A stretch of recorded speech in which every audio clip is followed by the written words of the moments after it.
You're listening to a Roddenberry Podcast. Don't touch that dial. We'll be right back. We'll have more news this evening, but first... The latest Gene-ology, a Roddenberry Podcast.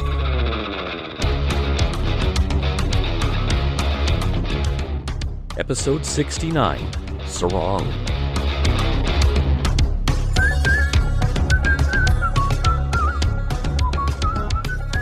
Welcome to Mission Log Gene-ology. I'm Earl Green. And I'm Ashley Thomas. Each week on Gene-ology, we dive deep into Gene Roddenberry's early TV writing, looking for the pearls of wisdom and the morals, meanings, and messages that would eventually make their way into his most famous later work, Star Trek. Before we get to trivia on this week's episode, let me take a brief moment to encourage you to join our Patreon, or follow us on YouTube, or leave us a review wherever you're listening to us, or you know what? Hey, why not be an overachiever? Go for all the above. Patreon is your gateway to all things Mission Log, including exclusive access to the unedited versions of our show and our private Discord server where you can interact with us, your hosts, Earl and me, during scheduled live chats alongside occasional screenings. You can access all of this for just $1 a month. So head over to patreon.com/missionlog to see what tier works for you and join the conversation. By the way, folks, reviews help our show far more than you know.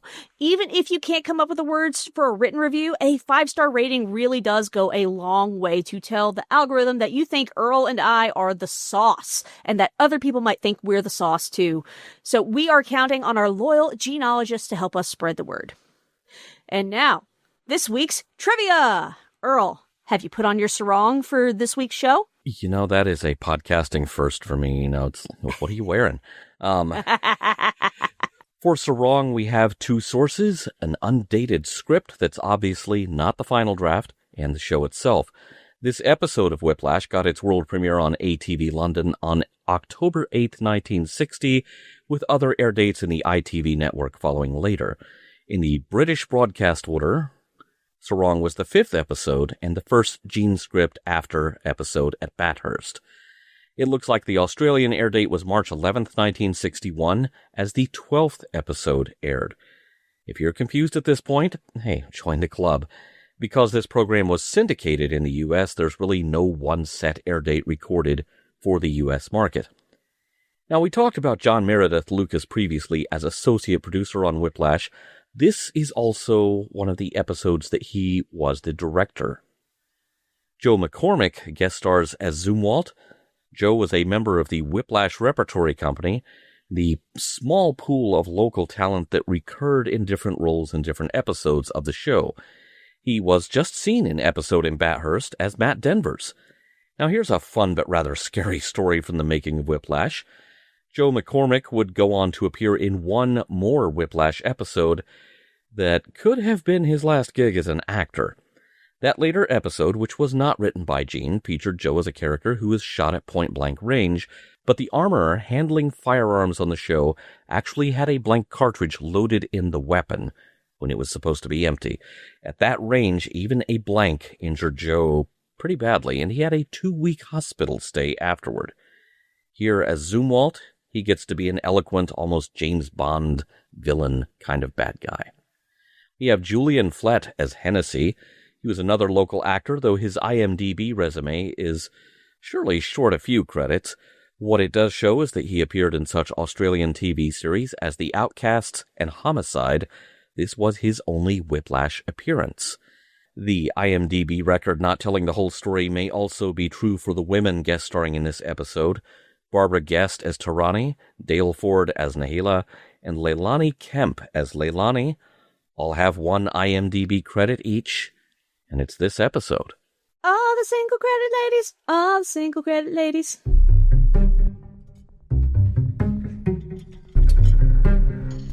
Even in Sydney, I smelled something about you, Zumwalt. I understand what it was now. I've seen your drivers put whips to cob horses, haven't I? Perhaps we can have a long discussion on morality before dawn.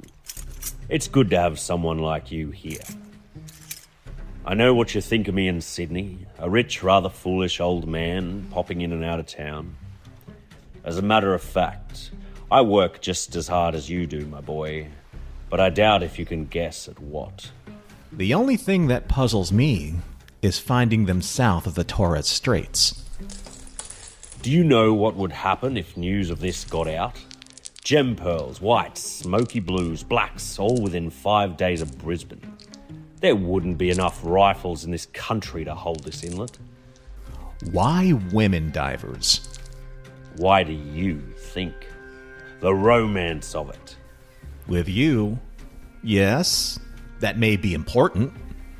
You're not as experienced as I thought, Cobb. Every lugger captain worth his salt knows women make the best divers. And the cheapest. And women, unlike all other animals, are dangerous only if you show them affection.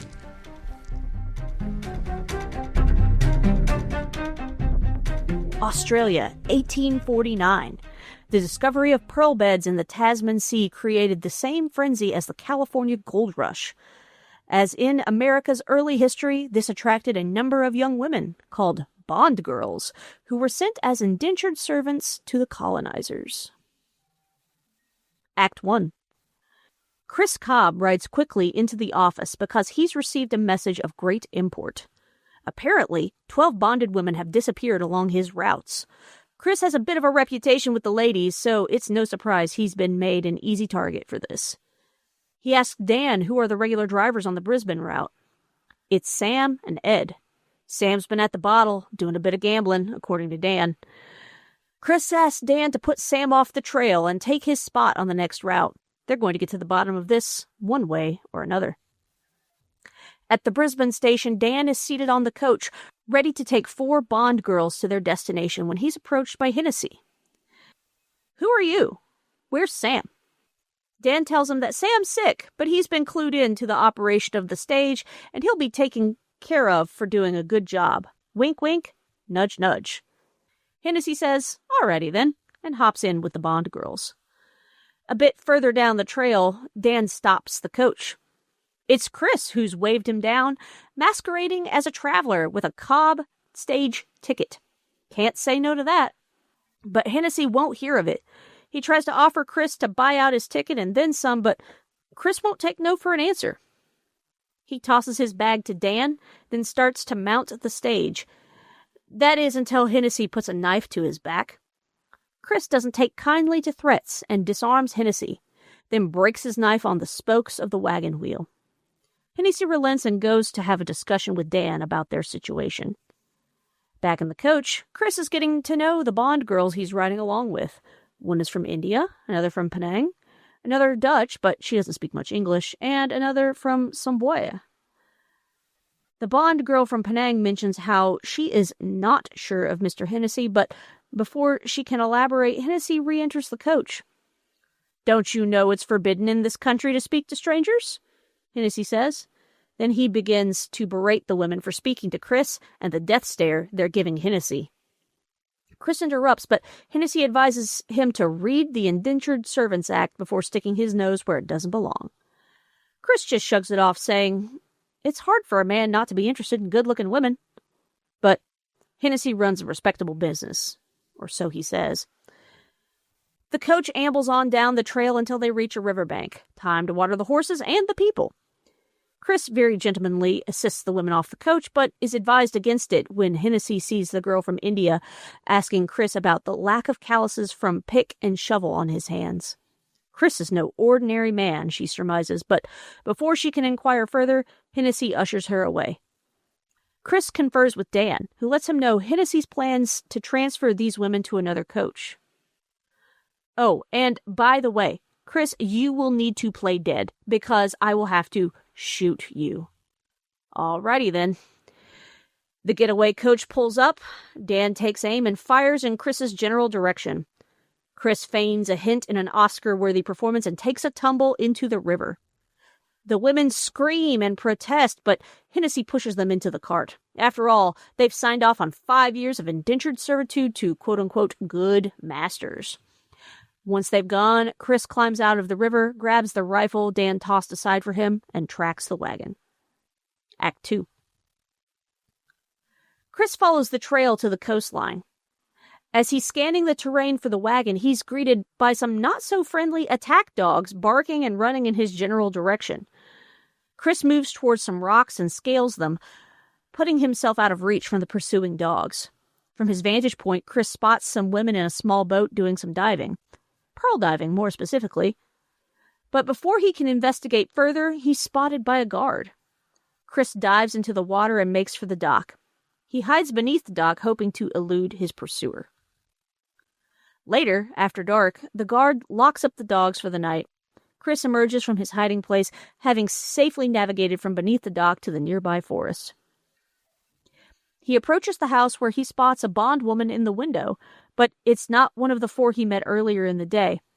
He asks where the new women are, but before he can get an answer, this bondwoman insists that Chris take her away. She can cook, clean, etc., but another woman approaches and insists that Chris take her instead, and 2 more come in to put their applications in with him. But he's a man on a mission. Where are the new women, he asks. But before he can get an answer, the guard, Capart, has spotted him. The barrel of his rifle pointed at Chris's head. "I thought you killed him," he says to Hennessy, who's now joined him. Chris merely replies, "I tried being dead. I didn't like it." But none of that smart talk. He's ushered away to meet Hennessy and Capart's employer. It's Lucien Zumwalt. Chris met him a few weeks ago. They had adjoining boxes at the Opera House. Zumwalt insists that this is a social call and offers Chris a hot bath and dry clothes, but he declines in favor of staying put for a little snack. Zumwalt offers him some brandy, which he accepts, and he orders one of the bondwomen to pour them a glass. However, because even when he's a hot mess, emphasis on the hot, the bondwoman is a bit distracted and spills a bit of brandy on Zumwalt's hand. He calls her an idiot and starts to strike her with a riding crop when Chris jumps up to intervene. Zumwalt refrains, only to remind Chris that there's a gun trained on him just out the window, so he better mind his P's and Q's. Zumwalt apologizes that he saw an instance of what he considered discipline. Chris tells him he better learn some discipline himself before doling any out. Zumwalt elaborates that this wasn't him losing his temper, it's simply the only way these women learn. Surely he uses whips on horses, right? But no, Chris says no driver he catches whipping horses works for him, and that's that. Even so, there's a difference between whipping horses and whipping humans. Zumwalt is fascinated by this and insists that he and Chris should have a conversation on morality. But, moving on, Chris is further surprised by what he's found here. Pearls. News to him that there are pearls being found south of Torres Strait. Zumwalt congratulates Chris for being observant and shows him some of his findings. Pearls of all sorts tumble out of a small bag. Gem pearls. Whites, smoky blues, blacks. Only 5 days south of Brisbane, and if this were to get out, there aren't enough guns to keep people away from his findings. Zumwalt waxes philosophical about the beauty of the pearls, but Chris derides him. No philosophy justifies brutality. But Zumwalt disagrees. After all, Cicero spoke of the slave as the, quote, living machine. But Chris warns him that the misuse of a machine could result in him getting hurt pretty badly. Zumwalt ignores him and continues. At his current rate, even though the pearl beds are small, he expects to milk them for at least another 2 years. Chris presses him. Why is he using women divers? Zumwalt replies, women make the best divers, and the cheapest. Women are like all other animals. They are dangerous only if you show them affection. They're born servants, you know. They simply begged to be assigned to the house here. Chris responds with thinly veiled venom. I'm sure they do. He says he couldn't do this with men. After all, men are greedy, aggressive, violent creatures. Only 2 women have attempted escape, but the dogs found them first. Chris reminds him of an Armenian proverb. Better to face a single lion than anger 100 rabbits. But Zumwalt won't hear of it. He tells Chris it's time for him to say goodbye, and with that, Capalt wallops him in the head with the butt of his rifle and carries him out. The bondwomen look on in horror. Act 3. Capalt and Hennessy put the unconscious Chris in a rowboat, taking him out to sea. There are sharks in these waters, and they're about to give Chris a cut to make him shark bait. Brouhaha! But turns out Chris is just playing possum, and he overturns the boat before Hennessy can give him a slice. In the kerfuffle, one of the men gets cut. Now who's shark bait? Brouhaha! It ain't Chris. Chris swims for shore, while the other men become lunch for Jaws' Australian cousins. Back at the house, the bondwomen have started an uprising. They tell Zumwalt they're not working for him anymore. Zumwalt threatens to kill them, but they stand firm. He won't kill them all, but he retaliates. He can kill a couple of them, just to get the point across. But the women, like Tom Petty, won't back down. The guards are shark bait, brouhaha, and he's outnumbered. Zumwalt, as skeevy as ever, reminds them that these bondwomen are new and haven't met the dogs yet. But the women are emboldened. We've lost fear this morning. Zumwalt counters, no one ever really loses fear. And with that, he cocks his rifle and readies to shoot. The women back away, and he follows them, only to be ambushed by two of the women lying in wait. They take his gun and tackle him to the ground, beating him with clubs. Meanwhile, Chris has made it back to the dock and pulls himself out of the water, just in time to see the bondwoman about to drop Zumwalt into the dog run. The guard dogs haven't been fed yet, and they're about to have a big plate of rare Zumwalt for breakfast. Chris tells them to wait and tells them that Zumwalt must face justice. Either that or he's dog food, as these ladies suggest. Zumwalt refuses, saying, "They'll hang me." Chris thinks hanging might be preferable to death by doggo. Zumwalt is silent, so Chris says, "You've made your choice." The women start to toss him in when he protests and says he'll go peaceably with Chris. Back at the office, Chris tells Winders a bit more about this beautiful bag of pearls he's come home with. The girls are no longer Bond girls. They're going to farm the pearl beds themselves for equal shares. Tarani had experience running a fishing business in her own country, so she's been elected manager. The rest of the gals are her board of directors. And Chris, well, he likes to maintain good relations with the management. The end. Well done, Ashley. Some pearls of wisdom in there, indeed. There were a few. It's kind of funny because right from the opening scroll, this whole story is talking about Bond girls. And, of course, being from the generation that I'm from, I'm automatically thinking, okay, this means women who have guest starred in James Bond movies. No, as somebody who doesn't really care that much about James Bond, that's all I could think about, too. So it's not just you. Okay, good. Speaking of the opening crawl, I have detected a running theme with the opening crawls on this show. And that theme seems an awful lot like it's, for those of you in America, this is how this relates to America. Because we have to say, oh, well, this was like the California Gold Rush, as kind of shorthand to skip past the Australian history that I'm sure most Americans are probably not well versed in. Although this episode gave me reason to look into certain aspects of that history, and I have regrets already. There's a lot to unpack here. Why don't you start us off with some of your obs, Earl? Tell me what you saw. Okay, what I saw was a really impressive running dismount from the horse by Peter Graves. Right? That was slick. Wow. Good job, bud. No stuntman required. Okay, here's where it's funny, though. In the script, this opening scene happens in a completely different place. The lines are exactly the same, but the setting is completely different. Because instead of the Cobb and Company office, the setting in the script is this conversation is happening over a sumptuous dinner in an opulent dining room, which means you have to find that location, hire that location, or build a set, and then you've got to pay someone to provide a bunch of food. And, okay, right about there, I can see why a line producer, maybe even John Meredith Lucas himself, reined that in and said, oh, no. We are already renting this location for Cobb's office.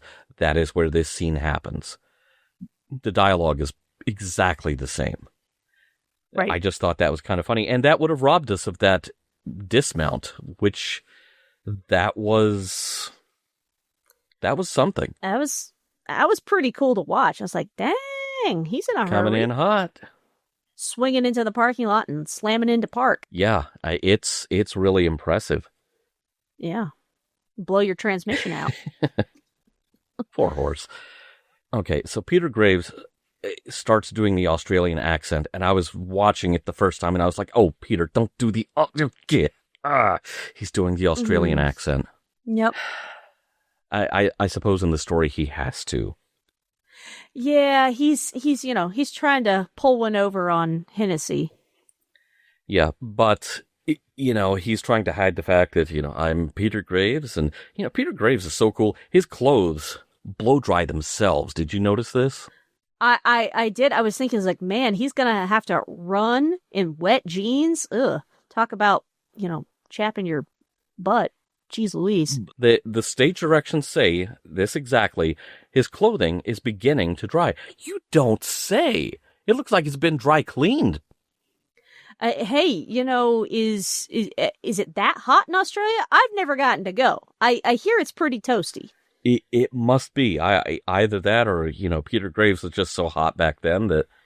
Hey, feel a little weird saying it, but I said it already last week. I think he's looking pretty Mickey-outy tonight, though I think Dan might be looking Mickey-outier. if that's the preferred phrasing we want to use here on Gene-ology, but sure. Well, I've got good news for you. Dan is the other series regular. We will be seeing him again.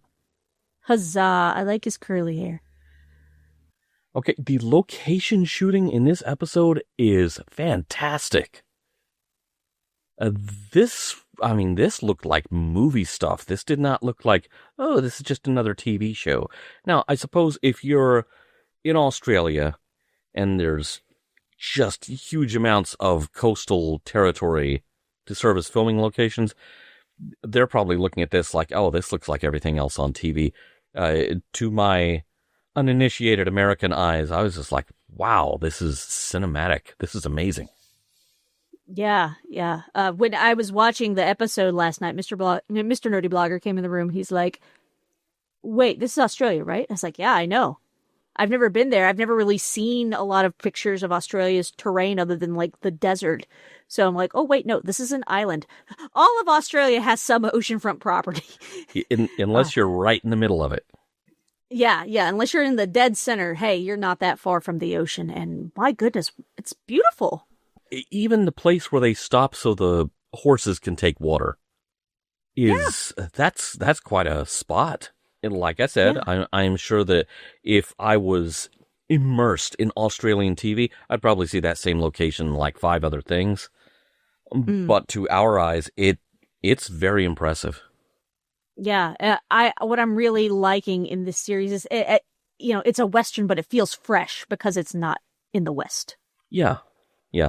Speaking of the water's edge, the scene of Cobb hiding from Hennessy and the other guy plays out differently in the show than it does on paper. And even the commercial break happens in a different place than it happens in the actual show. But this is probably something where the script's actions that were specified it's seen as more of a general guideline because they got out on the location and it's like, oh, we can do this and he can hide under the dock and all of this stuff. And again, it looks really impressive. It looks expensive. Right. That was definitely a surprise. One of my favorite lines in this, I laughed out loud. Hennessy finds that Cobb is still alive, and the other guy Capert? Was it? Capelt? I keep wanting to call him Car Park. I keep wanting to call him Catapult. Yeah, Caterpillar. Anyway, this guy says, "You said you killed him," and Cobb replies, "I tried being dead. I didn't like it." That was a great line. I'm Peter Graves.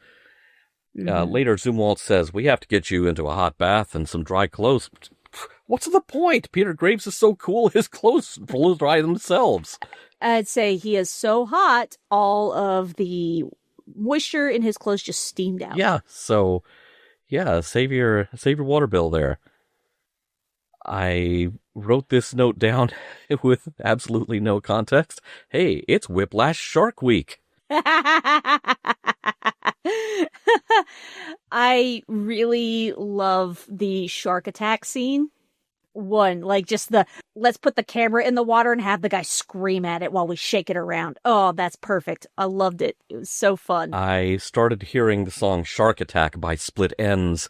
Then I realized, oh wait, Split Enz is a New Zealand band, not really an Australian band. Totally inappropriate. You have to cross the Tasman Sea to have that song in the show. Well, I started thinking about the Baby Shark song. It's like, shark attack, do do do do do do do, shark attack. Yeah, they're definitely not baby sharks. Oh no, that was Daddy Shark. Now, again, differences in the script, and there will be more of these when we get into discussion, but these are kind of the low-impact script differences. The final scene. Okay, now this is completely different between the script and the show. The dialogue is different. This setting is, we're once again in the dining room. I mean, Gene, were you just trying to feed the cast? Hey, give them some additional benefits. Like, hey, you're working today. You get lunch. Could someone drop Gene a note that Cobb is not Paladin and this is not the Hotel Carlton? Because that part of the script really felt very Hotel Carlton. It felt very Have Gun Will Travel.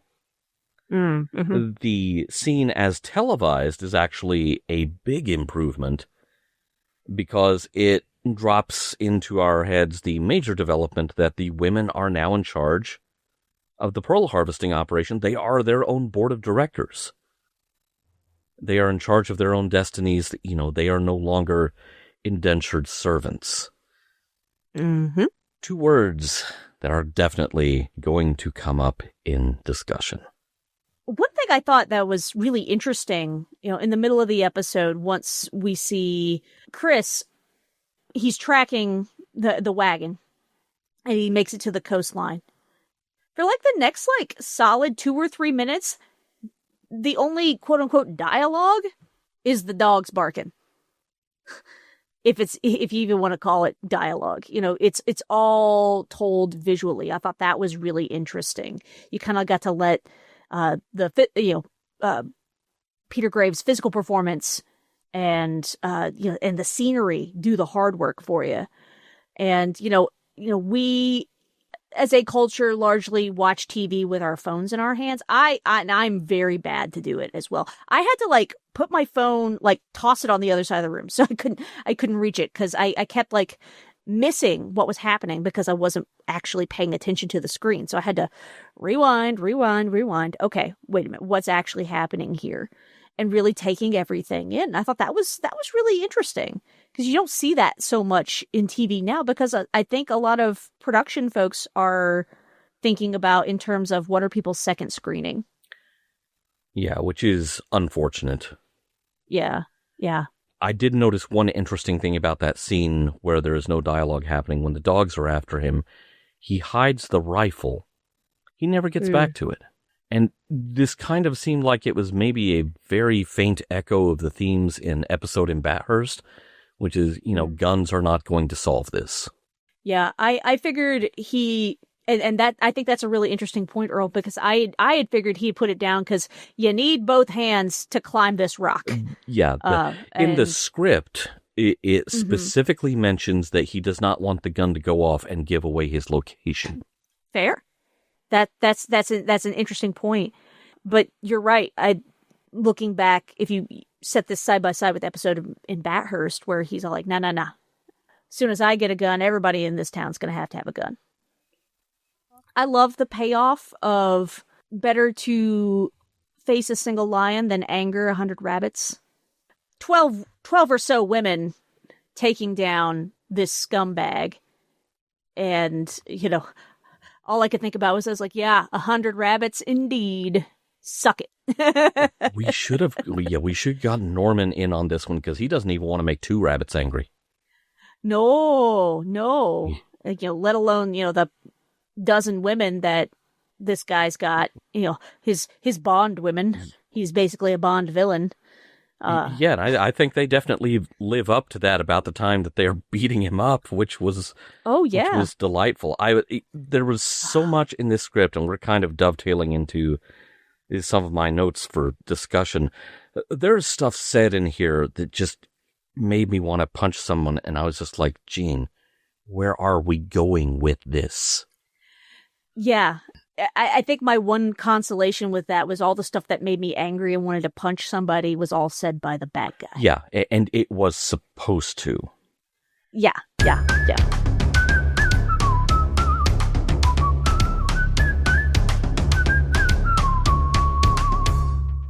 Ashley, as we are wont to do on Gene-ology, I went digging into the history books just a bit, because in both the script and the show there is a mention of the Indentured Servants Act. And that brought me up short. I did just a little bit of digging, and what I found was stomach-turning, quite frankly. The history of Australia's slave trade is lamentably long. It involves kidnapping and human trafficking, often of South Sea Islanders, often including children, and it was a really depressing read. In some forms, arguably, it can be argued that it continues to this day. So, that is a very disturbing element of the story that absolutely tracks. You know, at one point, it was legal. People were a commodity to be traded. Since that opening scroll makes a mention of Australia's Pearl Rush, it is worth noting that slave labor was frequently used in harvesting pearls. So, this part of the story also tracks historically. As a sidebar, I also found mentions that in recent years, somewhat predictably, there have been, almost universally, white public figures trying to downplay the history of Australia's slave trade to the point of saying, oh, that never happened. That's sad and disheartening.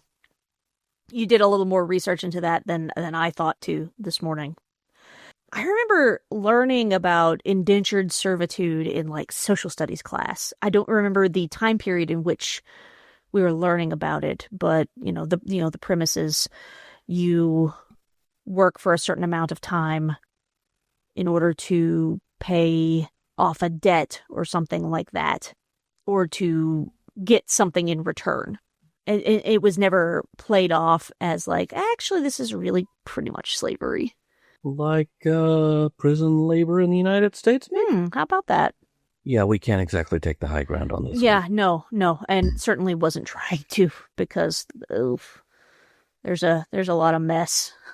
Again, going back to the script as written, when the time comes to dispose of Cobb so there are no witnesses to the women being moved to a different wagon, there's more violence and more screaming in the script than what was shown on screen, including a specific stage direction about Hennessy backhanding one of the ladies. Yeah. Totally in character for Hennessy. Sure. I think my nickname for him in our offline chat was Pearl Pimp. Pearl Pimp, yep. I did not miss that scene being in the show. No, I did see that in the script, was quite glad it was omitted because it was awful enough to watch. And awful in the sense, I don't mean that it was a bad quality shot. I mean like, ooh, this is yucky. It's not something we need to see played out. Likewise, in the script, Zumwalt doesn't just threaten to whip one of the women for making a mistake. He does it. Yeah. He straight up does it. Another entry in the category of things we don't actually have to see. You can imply it. That's fine. Yeah. It's fine. Yeah. Sometimes it's less is more, folks. Less is more. And Earl, one thing that we did not comment on, and perhaps just because this is not information that I was able to find, is I don't know how authentic the casting was for any of these women for the places they are from, because all of them were single credit ladies. Yeah, that's why I didn't really bring it up, because it's like I have no I have no background. I can't really speak to it authoritatively. Yeah. I do know that in Zumwalt's plantation house, it's like there's a couple of the gals in the back, not our foreground characters with speaking roles. They're statuesque blondes. It's like, where y'all come from? yeah, Denmark. yeah, exactly.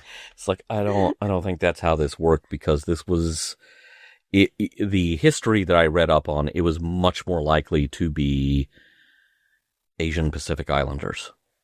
Mm-hmm. And so I do feel like they got some of the casting right, but I can't really tell.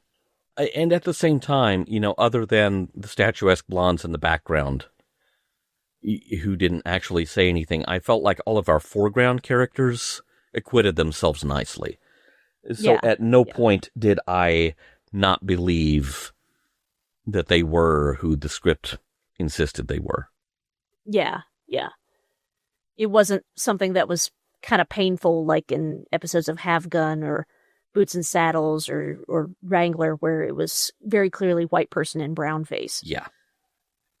Zumwalt has this whole spiel where he is explaining to Cobb why his entire workforce is female, and it's not a progressive reason. Every lugger captain worth his salt knows women make the best divers, and the cheapest. And women, unlike all other animals, are dangerous only if you show them affection. Avoid that, and they're the most docile of creatures. We can't help but lose a girl now and then. Some can't take 10 fathoms. And if one gets caught on the coral, we have a shark problem. He then goes on to say, and this is all from the script. This is not necessarily all of this made it to the finished show. Zumwalt goes on to say, we men, bless us, are violent, aggressive, greedy creatures. Businesslike enough to demand shares, capable of harboring grudges, plotting revenge, attempting escape, and perhaps even making it on foot out of here.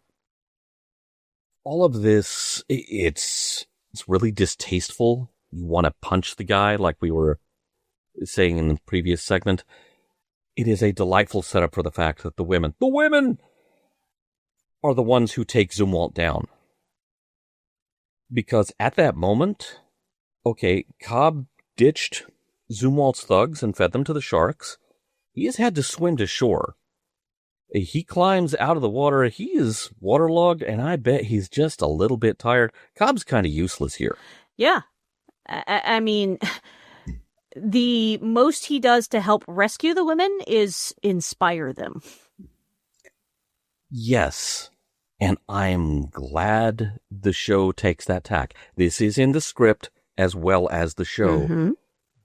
Good on you, Gene, because sometimes what we need to show guys doing is, not being the white knight. It's like show up and empower other people to do what they need to do to solve the problem.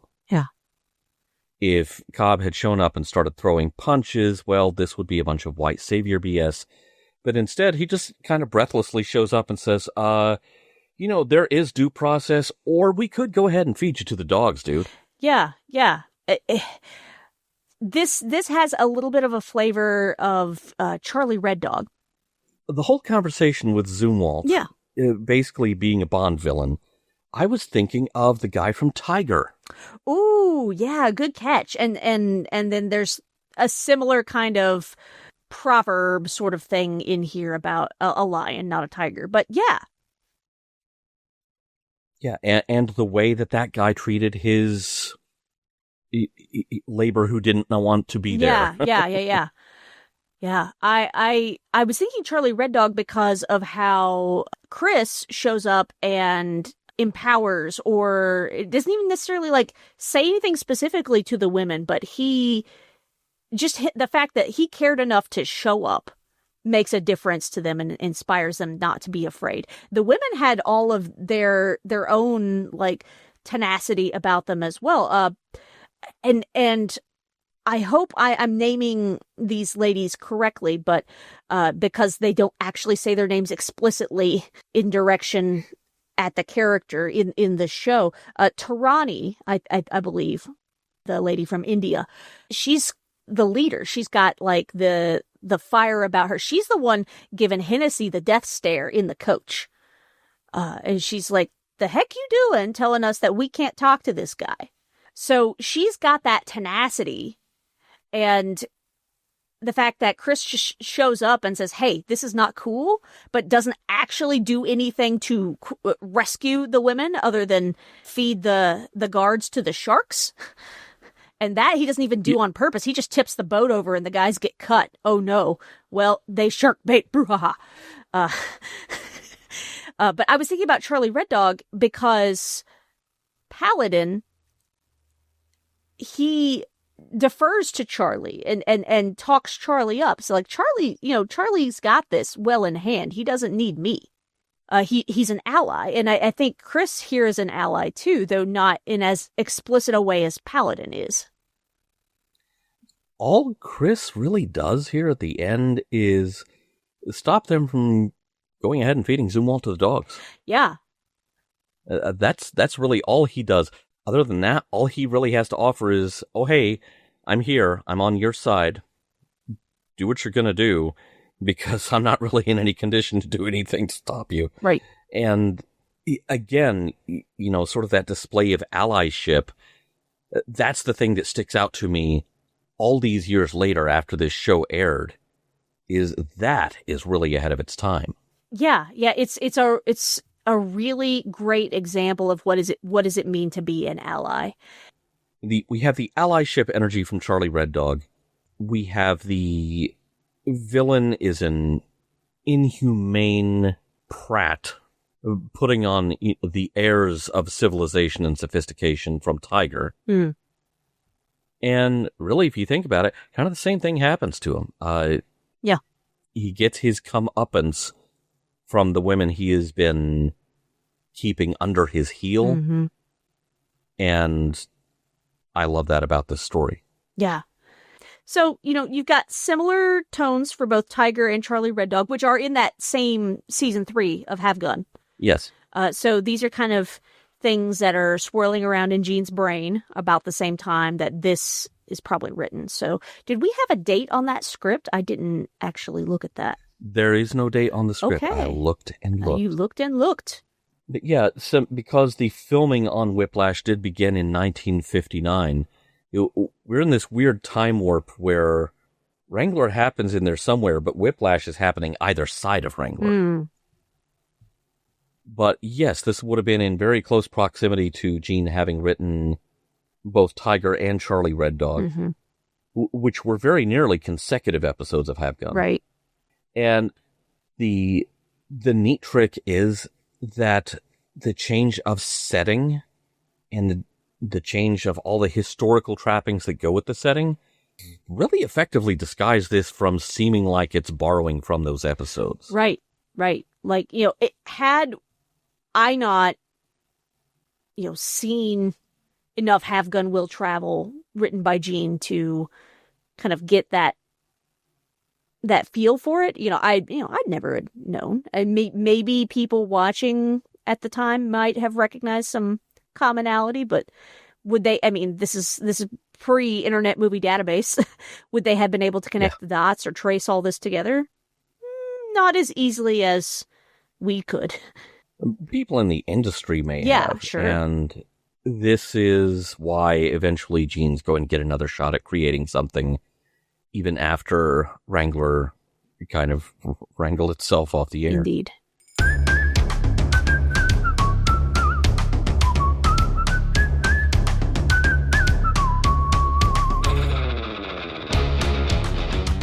All right, Earl, I'm ready to dive into our wrap-up. What pearls of wisdom did you find in Sarong? Well, hopefully I found them at much less cost than any of the characters in this story. Did you know that in the script, there were more speaking parts for more women, and that one of them dies during the story? No, I did not read that far into the script. Jeez Louise. Yeah, because apparently this is the thing that Zumwalt is referencing when he talks about occasionally we lose one. Like he lost his keys or something. No, that's a human being. Yeah, goodness. So basically, that's a good way to ramp up to this. There's a lot of ugliness in the script and the show. But there's a lot of ugliness in history, too, and anyone trying to claim otherwise is lying for some agenda of their own, which is what always makes me laugh about people saying, oh, the history teachers have an agenda. Well, hopefully it's the truth. Yeah, so we can stop repeating the same stupid, inhumane mistakes. Yeah. For me, this story and this script boils down to the end of Cobb's conversation with Zumwalt. After Zumwalt rolls out what is allegedly a Turkish saying about women, fortunately, a more tasteful one. We're not dealing with Waveland's dad here. Cobb counters with this, a line that you already pointed out in the discussion. Their gentle Armenian neighbors have a wiser proverb. Better to face a single lion than anger 100 rabbits. Now, I went looking, and I couldn't find any solid evidence that this is actually a real Armenian proverb. There are apparently some similar proverbs, but they don't actually speak to this very point. So it feels like this is perhaps an Armenian-style Gene Roddenberry original. I was trying to figure out, is this something that Gene could claim as his own, or is it really a saying that's out there? And I could find no evidence of it existing before this script. Regardless of its origins, this is very applicable to us in the here and now. Follow the example of the so-called Bond girls in this story. Don't agonize, organize. Don't just wring your hands. Show up. Cause some good trouble if you have to. There's still more of us than there are of them. This episode is beautifully photographed. It's well written. I have to say, whether Gene made the alterations to his own script or someone else working on Whiplash did, I do approve of the changes. It focused things, it made it tighter, and probably brought it in much closer to the show's actual budget. There is some ugliness spewed forth by some of the characters in this show. Hennessy and then Zumwalt put forth quite objectionable viewpoints. But for American audiences, I would liken this to, say, the miniseries adaptation of Alex Haley's Roots. Sometimes you have to show the brutal ugliness of it all to strengthen the message and to make people understand, no, this was a thing that was really going on. I do like that Cobb is an ally here and not so much a knight in shining armor. He gets his backside handed to him repeatedly in this show, and he really does seem like he's a little worse for wear by the end of it. Most of what he does is provide inspiration or a little bit of backup for the ladies to take on Zumwalt as a unified front themselves, because the power is theirs to take back. It is not Cobb's. And again, I love this show because this feels very Gene and very, very ahead of its time. What did you find here? I love that these women got to, do what is said of Leia is that she was a self-rescuing princess. I love that these gals got to be the heroes of their own story. They rose up and organized and took down their oppressor. And it wasn't anything like super elaborate or, there wasn't a Rube Goldberg style trap. It's, hey, let's have him follow us down through here. And here we've got a couple of the gals hiding behind some rocks and we're going to jump out and knock him down, take his gun. And they're hitting him with these, I called them clubs in the recap, but they basically look like logs of firewood. And I can't imagine that felt very nice, but it was very satisfying to watch. It is satisfying. It is really satisfying, this episode. Yeah. Yeah. I, on the whole, do not approve of physical violence, but there was justice there. Like, hey, this is what we have to do to disarm him and to, subdue him, because otherwise he's gonna, he could kill us. He's got a gun.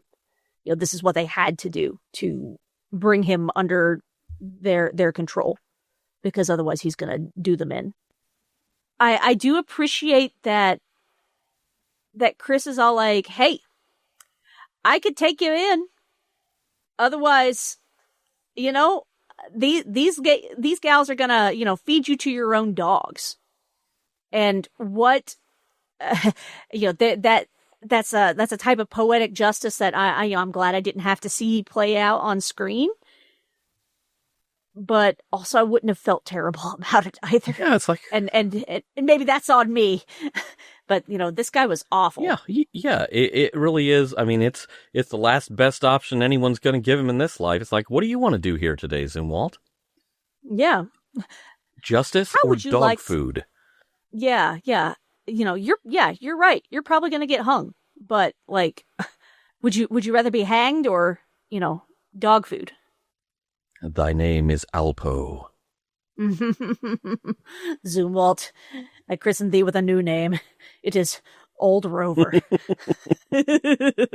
Someone feed those poor dogs. Yeah, man, I hope somebody did. The unsung victims of this story. Yeah. But it's not even just that the women ganged up on him. That, we're already organized. Hey, we got this whole house to ourselves. Hey, we know where these pearl beds are. Hey, what we gonna do? Because Zumwalt doesn't have any legal heirs, it seems. And, because, he was all about himself and he wasn't telling anybody he had this anyway. So, theoretically, up for grabs. Yeah, if no one could prove it was Zumwalt's ill-gotten gains, they can't prove this about the women either. Yeah. And so that's one script alteration I really like, is that we ditched the original ending and did this whole thing where it's like, no, the pearl beds are still a thing. The harvesting operation is still happening, but they are doing it willingly. And they are pocketing the money, and they are no longer slaves, essentially. Yeah. I really liked that tag on the episode. That needed to be there more than the original ending, which was once again about how suave and debonair and makey-outy Chris Cobb is. It's like, no, it's like, I'm a guy. I can see that. Come on. I mean, yes, obviously, Peter Graves, very makey-outy. But the fact that these women got to control, have some say in how their lives play out, that's amazing. We haven't seen that in ages in any of these scripts, if at all. And this is 1960. Holla.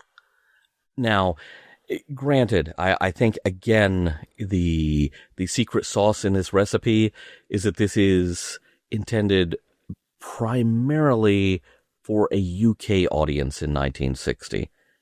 And the fact that it got sold to America in syndication is just kind of a nice side effect. Mm-hmm. But even then, it's stunningly progressive. And I'm loving this show so far. I am too. I was looking on eBay last night. I was like, so if I wanted to get this whole thing, how much is that going to set me back? Not very much. So yeah, it's kind of surprising. I do recommend the network release from the UK. Network did understand that a lot of their audience was overseas, whether that meant United States or Australia. So a lot of their stuff is coded region 0. Okay. So you do not need some fancy hacked or circumvented DVD player to play it. So I can tell you that about the network DVD release of Whiplash. Good to know. Good to know.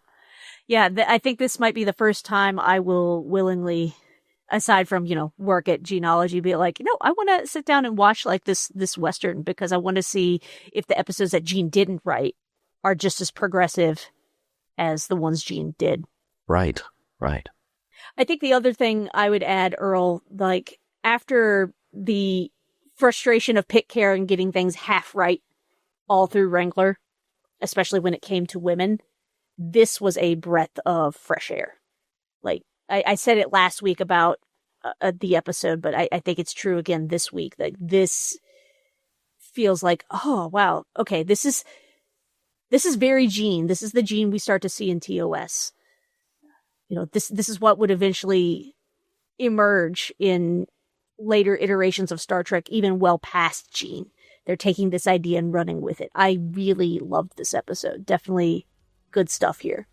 Yeah, and again, I feel like this kind of strengthens the point I made when we were finishing our coverage of Wrangler, that he still needed some more gentle tutelage under script editors and producers of other shows before he was ready to take off on his own.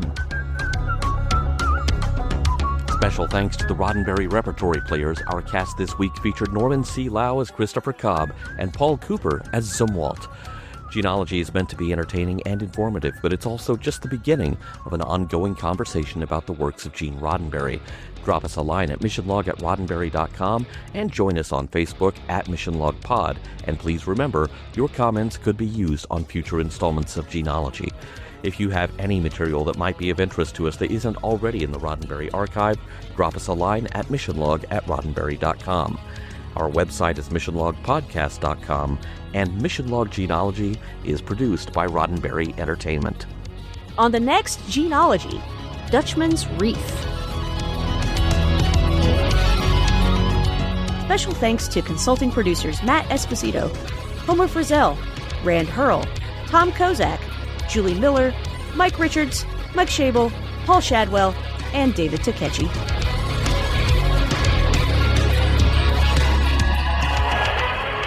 We'll be back next week with more of your favorite programs. This concludes our broadcast day.